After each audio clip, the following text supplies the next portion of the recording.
Chapter 13, talk a little bit about, we want to recognize that sometimes we put substances together, they're relatively stable. Right? So at room temperature, there's some molecules moving slow, some moving fast, and the fastest ones can sometimes collide with enough energy to rearrange the way the electrons are positioned. But if you start with molecules and atoms that hold the electrons pretty tightly and are stable, maybe they have noble gas configurations, then any formal charge they have is maybe stabilized by resonance, or it's spread out over a large atom, so it doesn't create a large imbalance in the ratio of positive to negative charge. If it's stable that way, then it's probably not likely to undergo a chemical change. You might just have the substances mixing together to make a solution. So we want to look a little bit at some of the properties of solutions in more detail so that we can understand more detailed chemical reactions. And as well, after today, we're going to also start talking about energy and heat changes associated with making solutions and doing reactions. So when you make a solution, what we have here is a change in the intermolecular attractions. And so if the bonds holding the molecules together or the electrons around the atoms are held pretty tightly, they're stable, that's not going to undergo a change. But the attractions between molecules and between atoms might change if a solution forms. So the attractions we're talking about here are intermolecular. So I've got three types of interactions or attractions that are going to be undergoing changes when I create a solution. So let's look at just a quick visual of what's happening. So I've got a solvent. This is usually a liquid, not always, but usually a liquid. So the molecules have the ability to flow around a little bit. I've got a solute. This could be a liquid or a gas or a solid. In this case, the depiction is the depiction of a solid, right? Because the particles are lined up in an organized crystal. So I want to mix these together. There are some attractions I have to break and some I have to form. So this is pretty much exactly what the quiz question was asking about from a general standpoint. The quiz was asking about specific examples. So in this general standpoint, what I have to do is I have to somehow separate the solute molecules from one another and allow them to be moved apart. Okay, so this graphical depiction of what's happening is not meant to show things happening in a specific order or chronological order. We're just looking at all the changes and attractions that have to happen at some point. And so really, if I add this chunk of solid to this liquid, one of these might break free from the solid and come in here and start interacting with the liquid, maybe one at a time. And I'm not going to have all these separate, right, because that would require me to break a bunch of attractions. And if all I'm doing is breaking those attractions, the attractions will bring them back together and they'll just reform the solid. Right, so when an attraction breaks, it has to be replaced with a new attraction. Otherwise, it won't stay broken. It will just come back and reform the original attraction. But I do have to break the attractions between the solute particles. So in the quiz example, the solute we had was KBr. So most of you recognize that to dissolve, the K plus and the Br minus have to separate. If they stay together, then whatever this plus minus, this arrangement of particles, it's not going to dissolve. The dissolving requires the particles to separate from one another. That's not good enough, though, because in order for these to get in here and mix, I also have to separate, at least somewhat, how close the solvent molecules are to one another. So that was the water. So in order to dissolve, am I separating the hydrogen and from the OH of the water?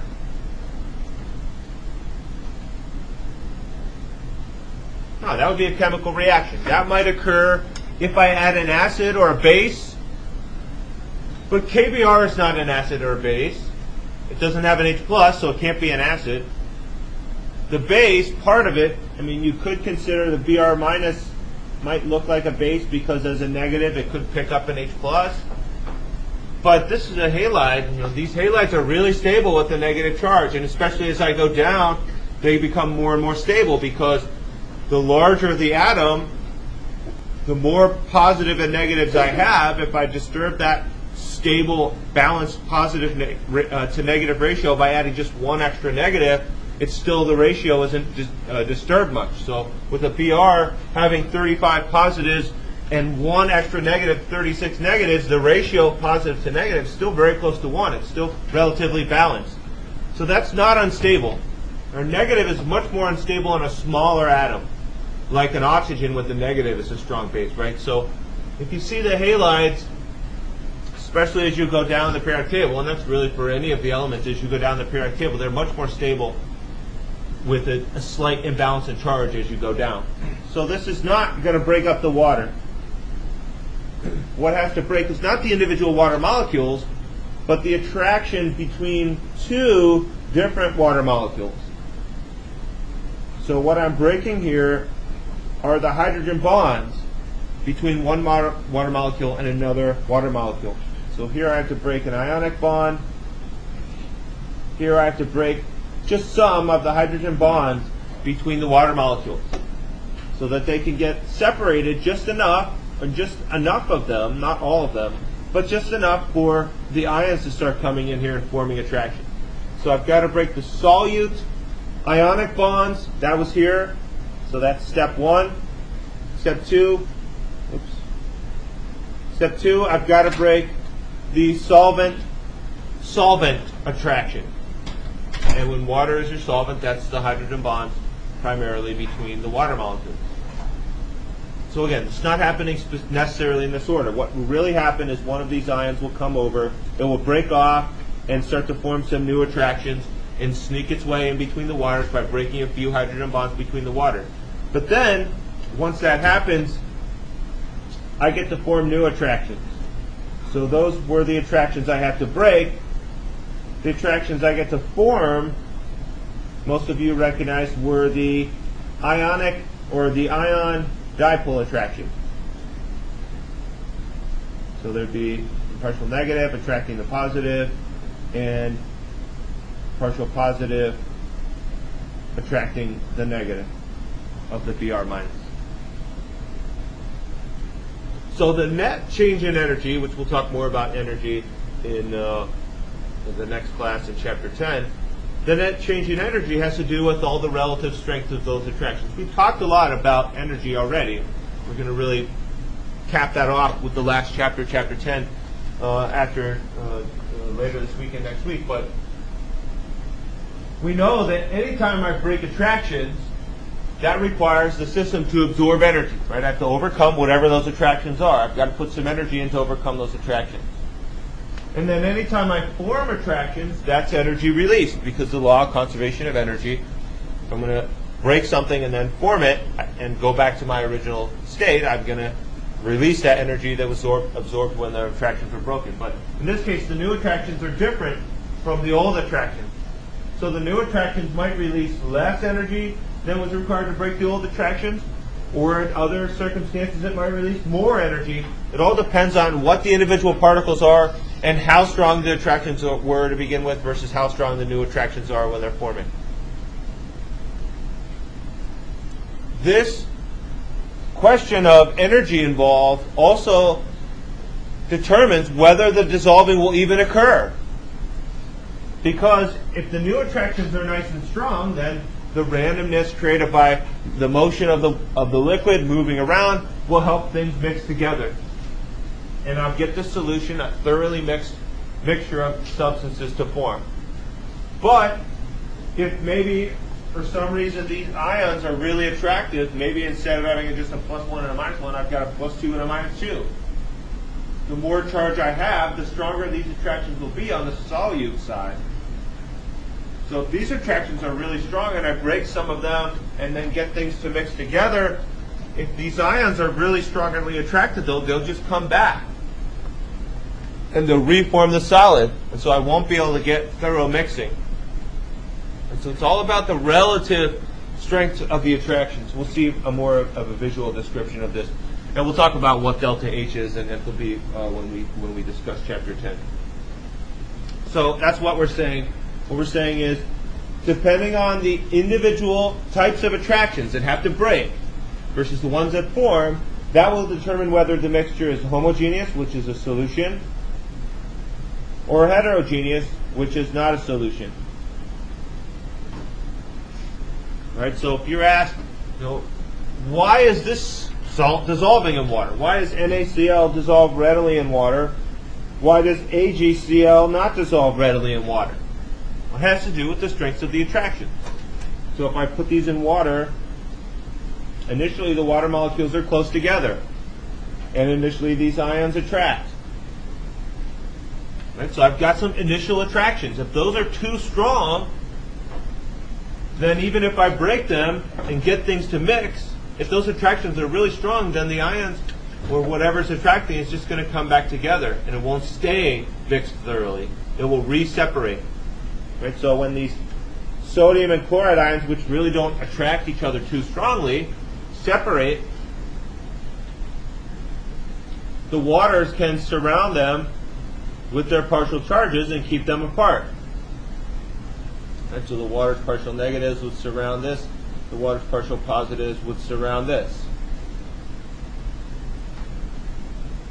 So the fact that NaCl dissolves fairly readily in water is because the Na and Cl attractions are not that strong, and when they attract through their ion dipole attractions, those are strong enough to keep the ions separated and keep them surrounded by water molecules. So it's a relative comparison of the original strength of the attractions versus how strong the attractions are once everything mixes thoroughly. In the case of the AgCl, if I put the silver in here, it attracts much more strongly to the chloride. So if these two solvated ions solvated with water molecules surrounding them get close together, and that silver feels the chloride, it might come back in, and it might start to reform the solid by getting the positive negatives to come back together. So again, like we said before class, I don't expect you to predict when that will happen, but you should understand the types of attractions that are involved in the process, and if the solid reforms because the ions come back together, you know why. It's because they're attracted too strongly compared to the attractions they make with water, and the water molecules can't keep them apart. So there are a lot of intermolecular forces we have to consider. So let's first review the intermolecular forces we already talked about. Right, there's ionic bonds.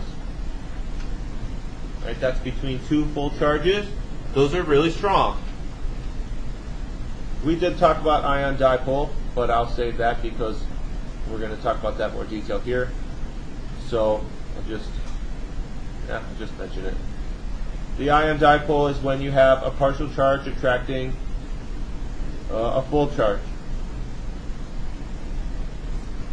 Hydrogen bonds are between two large partial charges. Dipole-dipole is where you have two smaller partial charges. Right, so a hydrogen bond is a type of dipole. Dipole is just stronger because the quantities of partial charge are larger. And so these are in descending order because the more charge you have, the stronger the attraction. Then you have a dipole-induced dipole. So this would be if one particle has a partial charge and the other particle is nonpolar. It would cause the proximity of the other charge would cause the nonpolar molecule to shift its electrons and create a temporary polarity. So this is like a dipole-dipole, but one of the molecules doesn't have a permanent dipole, it's only a temporary dipole, so it's not as strong. And then instantaneous dipole, induced dipole. So that's where both are nonpolar, but a temporary shifting of electrons creates a partial charge to then attract a shifting of electrons in the neighboring molecule to create a partial charge which then attracts. And so that's usually weak because unless the molecules have really readily shifting electrons and they're very polarizable, then the partial charges only exist temporarily, and when the electrons shift back to their original state of balance and I lose that partial charge, then I don't have any attraction anymore. And so those are what we already know about the types of intermolecular attractions. And then in this section, the textbook just reiterates what an ion dipole is with using a specific example. There's also an example of an ion-induced dipole, which we hadn't really talked about. But if you had a full charge and you had a molecule that was nonpolar, they could still attract, right? Because the full charge would attract, that's what that green arrow here is showing, the shifting of electrons to create a temporary partial charge to attract the full charge, and then they would be able to attract together. And then the dipole-induced dipole is similar, it's just only a partial charge causing a shifting of electrons in the neighboring molecule to create another partial charge temporarily for them to attract, right? So there's no examples where things are repelling. The only examples where things repel is when two things have a full charge and they happen to be the same, right? Obviously, like charges repel, but if it's nonpolar, or if it's a dipole, or if it's fully charged, there should be the opportunity for them to attract as long as they're not both fully charged with the same sign. That would be the only situation where they would repel.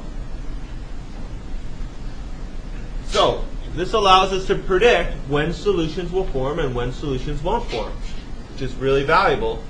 If you're mixing things together, you want them to mix thoroughly, you need to be able to know that that's going to happen. So there's a rule, like dissolves like, and I don't really like this rule because students tend to rely on it as an explanation on exams, but it's not an explanation. It's just a guideline. Okay, so if I ask you to predict the solubility of two substances, whether they'll dissolve or not, and explain your answer, an explanation is not like dissolves like. An explanation has to do with the types of attractions that are present before and after the dissolving, and a comparison of the strengths of those attractions. Right? So what we're talking about here is toluene and octane are both nonpolar. Right? So there's no highly electronegative atoms here in either of these molecules. There's some degree of symmetry in both molecules. So there's no way for me to predict that the molecule will have one end that's partial positive and one end that's always partial negative. So there's no permanent dipole in these molecules. So will the two molecules attract?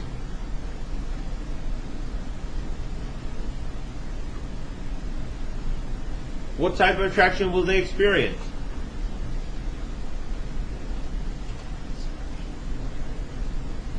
London forces, right? London dispersion forces.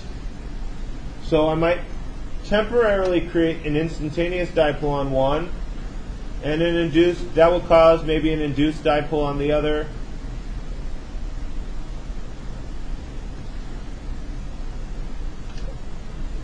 So that could cause them to attract. But that's the weakest of all the attractions we have. So is it reasonable to say that if two molecules have very weak attractions that they won't mix?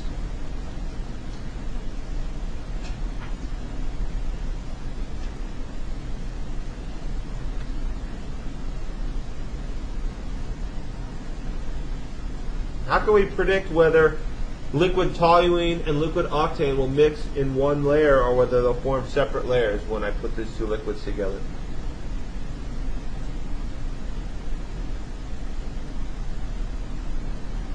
So if I'm trying to predict whether they'll dissolve, I need to not only consider the attractions they'll make,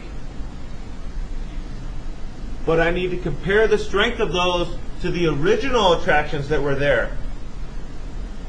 Because if the new attractions are similar in strength to the old attractions, then the motion of the particles moving around will cause them, through randomness, to eventually mix together. But if I can predict that the attractions are much stronger if they don't mix, then I would suggest that the mixing would be less likely. Right? So if I look at toluene, I need to look at what is the attraction between the toluene molecules and what is the attraction between a molecule of octane and another molecule of octane, and compare the attractions they would have together with the attractions they have if they don't mix. Right, so what I can say here is, because the two toluene molecules are nonpolar, they will also have instantaneous dipole-induced dipole. And because the octane molecules are both nonpolar, they will also have instantaneous dipole-induced dipole. So there's really no difference if they mix versus if they don't mix. So as long as they have some motion and the molecules have the ability to move around, that motion will create randomness. It will cause them to mix together. So that's why non-polar substances dissolve other non-polar substances. It's because none of the attractions are very strong, so why not mix? The default is usually mixing because the motion of the particles causes them to bounce around, and that bouncing and colliding creates the randomness that allows them to mix together thoroughly. As long as I don't have to break any strong attractions, the randomness causes the mixing to occur. And so that's why nonpolar substances are miscible or dissolve readily in other nonpolar substances. What about a polar substance and a nonpolar substance? So we know from example that gasoline, which is what octane is, it doesn't mix with water. And oil doesn't mix with water. Is it correct to say that the water and oil don't mix, or the water and octane don't mix because they repel?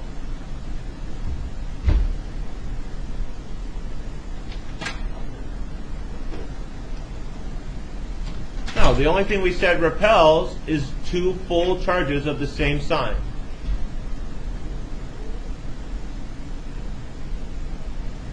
Right, so these are not repelling. There's always attraction, but we have to compare the strength of the attractions if they mix versus if they don't mix. So the water molecules, we look at their polarity to try to say something about the strength of their attractions. We know that there's a big partial negative, big partial positive. Looking at the octane, we said it was nonpolar. So at best, it can form an instantaneous or induced dipole.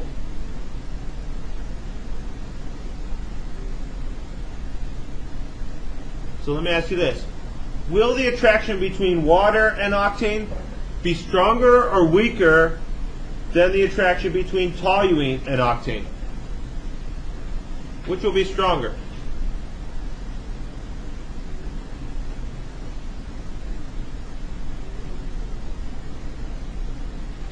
Well, let's categorize the type of attraction. Between toluene and octane, we said it was instantaneous dipole-induced dipole.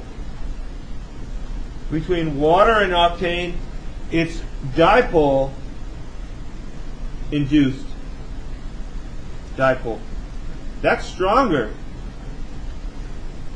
The water-octane mixture forms a stronger attraction than the toluene-octane mixture. So it's not correct to say that water and octane don't mix because they don't attract or because they repel. They attract better than toluene and octane. The reason water and octane don't mix is not because they don't attract. It's because the water attracts water much better. Right? So the water molecules attract other water molecules through a hydrogen bond. This is a big partial charge attraction. That's a lot stronger than a dipole-induced dipole attraction.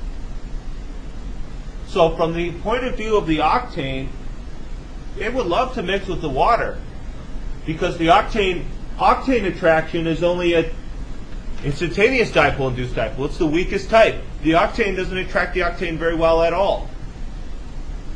It would love to mix with something and form stronger attractions, right? Generally, if things can arrange themselves and form stronger attractions, they will. So it's not the octane that doesn't want to mix with the water, it's the water that excludes the octane. If the water molecules attract, through these dipole-dipole attractions, these stronger, large partial charge attractions. So what happens if you take octane or oil and water and you shake it up in a container? Shake it up causes things to mix together a little bit. So the octane will come in and mix in with the water somewhat. The octane molecules slide in here between the water molecules. But then if you let it sit, what happens? The two layers will separate again. And that's because when the octane comes in here and mixes in, it only forms a relatively weak dipole-induced dipole attraction. But then the water molecules are moving around and they feel each other's hydrogen bonds. And they zip back up together and they push the octane out because they attract one another much better than they attract the octane. So it's all about the relative strength of the attraction that allows you to predict solubility. We want to predict the solubility between water and ethanol. So here the water molecules can hydrogen bond one another.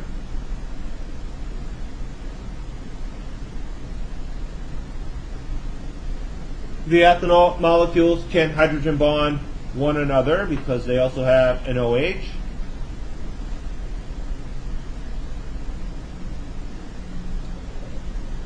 So we get some nice, good hydrogen bonds here. So these are both liquids. When I mix them together, I should get a solution.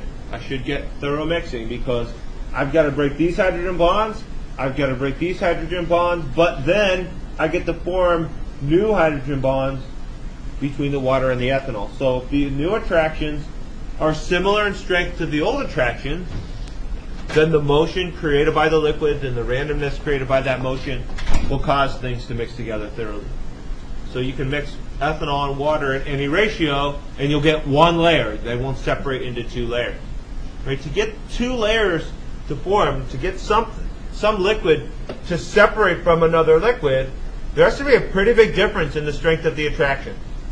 The one substance has to be able to attract other molecules of the same type strong enough that the randomness and collision of the motions doesn't cause the substances to mix together, or even if it does, since the one substance attracts other molecules of the same type so strongly, they'll come back together and force the other substance out of that layer. So let's look at this example, or this worked example here from this section. Here we're asked, for each of these substances, will it dissolve better in water or in benzene, which is like toluene, but benzene is just 6 carbons in a ring. Many of you looked at the Lewis structure for this, for that lab experiment. I'm not going to draw it because I don't want to make it too cluttered, but there's one hydrogen on each carbon there. But the symmetry of the molecule creates a non-polar structure. Right, so here I've got these hydrogen bonds. Here I've got these weak London forces.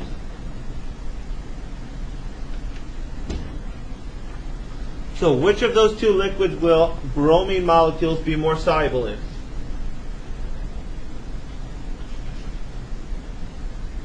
Well, let's look at the bromine molecule. So the bromine molecule looks like this. Is the bromine molecule polar or nonpolar?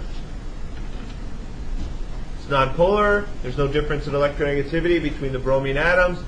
So it could form a temporary dipole instantaneously, or it could have a temporary dipole induced upon it. But if the bromine were to come into the water and try to mix in with these water molecules, the water would push it back out because the water molecules can form attractions with one another through much stronger hydrogen bonds than the dipole-induced dipole attractions it would form with the bromine when the bromine mixes in. So the bromine can come in here instead and mix in with the benzene. Because the bromine is nonpolar, the benzene is nonpolar. Neither of them are going to be able to form really strong attractions. So the randomness created by the motion of those liquids won't allow them to mix together. What about NaI? When I recognize something as ionic, I see there's some pretty strong attractions there. So in this case, the strongest attractions I have are the ionic bonds between these two ions. So if I want to dissolve an ionic substance, since that's a really strong attraction, I need a solvent that will keep the ions apart. In this case, I'm not too worried about getting the solvent molecules to separate because their attractions are not going to be as strong as these attractions. What I have to worry about doing is keeping the ions apart. So in this case, if I put this in water, the Na plus and the I minus will be able to form pretty good ion dipole attractions, ion dipole. If I were to try to separate these and get them to stay apart and dissolve and mix in with benzene, that's going to be much more difficult. So if I put this salt in benzene, it's not going to dissolve much at all. Because since the benzene has only temporary dipoles that will be very weak, those attractions to the ions are going to be very minimal. And if the ions feel each other, they're just going to come back together and reform the salt, the solid. It won't stay dissolved. So the sodium iodide is going to be much more soluble in the water. So I'll put that one now over here. Carbon tetrachloride. Carbon, tetra means 4 with 4 chlorines. Is that molecule going to be able to form strong attractions with water? Now, it's similar to the Br2, right? Because it's nonpolar, because of its symmetry, I don't have one negative side, one positive side. I'm only going to be able to form a temporary dipole. So it's not going to be enough to come in here and separate the water molecules. Even if it mixes in, the water molecules, hydrogen bonds, will zip back up and push the carbon tetrachloride out into a separate layer. But since it's nonpolar and it could mix with benzene and form the same type of instantaneous dipole, induced dipole with benzene, that benzene forms with benzene and that carbon tetrachloride forms with carbon tetrachloride, in that case the randomness created by the motion will allow it to mix because I don't have to break any strong attractions to make it mix. I break a few weak attractions, I form more weak attractions of the same type between the substances, so there's no difference in energy significant that would cause them to prevent them from mixing. So that one's going to be over here on the benzene side. And then if I look at formaldehyde and draw its Lewis structure, you can see the skill that we learned a long time ago for drawing Lewis structures is still relevant because predicting the polarity of substances really is very useful in predicting a lot of their properties. So the solubility of formaldehyde, we can see there's a big difference in polarity here. So here I've got a big permanent partial negative on one, partial positive on the other. So in this case, the formaldehyde should mix readily with the water. Because even if I break this hydrogen bond, well then one water molecule can move in here and form a new attraction that was basically the same in strength as the old attraction. Not quite as strong, but similar enough to allow the mixing. The water's partial positive can come over here and attract. So I can break the hydrogen bonds between water if I form new attractions that are similar in strength. Because then the mixing will allow the substance to be just as stable as it was to begin with all these new attractions that are similar in strength to the old attraction. If I try to mix the formaldehyde in over here, because the formaldehyde molecules are polar, they will just get next to one another. And their opposite charges will stick together. They won't allow the benzene to mix in because the benzene is nonpolar and it can only form temporary dipoles, which is not going to be nearly as strong as the permanent dipole-dipole attraction between the formaldehyde molecules.